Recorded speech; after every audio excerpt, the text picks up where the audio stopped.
Hello and welcome to another episode of EPMS Tech Talk. I'm Joanne LaFlamme. I'm Chris Costa.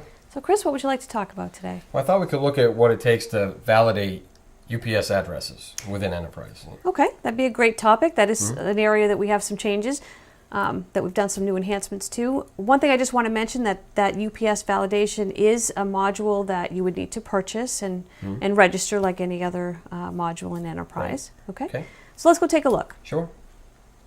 So I'm going to go into shipping because that's one of the main places that you can see this feature. And I'm going to go into shipping and open up a job. And let me sort this in descending order so I can get a recent job. And I'm going to select that. And then I'm going to add a shipment. And I'll just add a single shipment here. And I'm going to type in an address.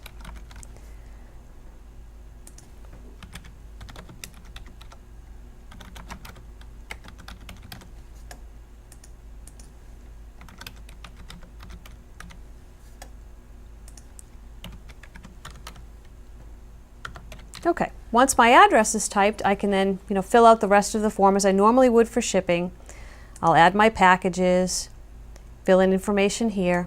Now when I'm done entering all of this and I'm going to save my shipment, I could hit the UPS validation button here, but what we have that's new now is we can automate this where when I hit the OK button, it automatically asks me if I want to validate the address. So I don't have to hit the button. Yeah, it's a little more easier to manage.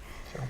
So I'm going to say yes here, and I will get the same screen where it will show me my original address that I typed in, and I can select that if I want to go with that original address, or I can choose, and sometimes you'll see a list of addresses here that are similar to the particular address that you've entered in. So you can see here I had entered the zip code wrong.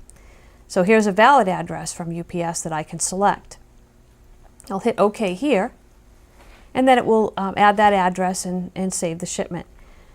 Now if I go back and edit that, you'll notice it did a couple of things. It added this is a residence flag, because it did notice that this particular address is a residence, so it'll mark that flag for you automatically. Okay. The other thing it did is it marked it as a valid address, so this has been validated.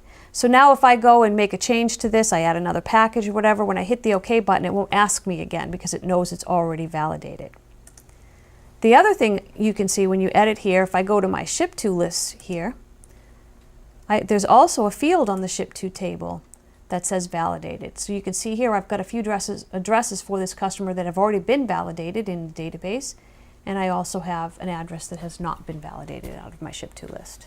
Okay. Now you mentioned some of those addresses have already been validated. Where else in the program can we validate these addresses? Yeah, we can do that right in the customer ship tos. So if you're building that ship to list in the customer, you can validate it there. Let's take a look. So I'm going to cancel out of here, and we'll close out of here and close out of here, and we'll go into file maintenance. And I'm going to edit my customers, and I'm going to find that customer we were working with.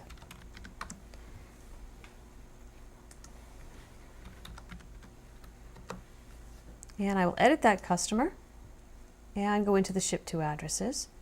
And let's take a look at this second address that was not validated. So you'll see here there's also a validated checkbox here. If I save this address now, because it has not been validated, it's going to ask me again. The address hasn't been validated. Do you want to validate it? I can say yes. It'll find the closest match it can. And then I can either keep the address I have, or I can select it. Either way. Okay. Same idea as it's in shipping, but it lets me do it at the customer ship to level as well. Yeah, that's good. Okay. Now how do we turn the automation feature on? Good question. Let's take a look.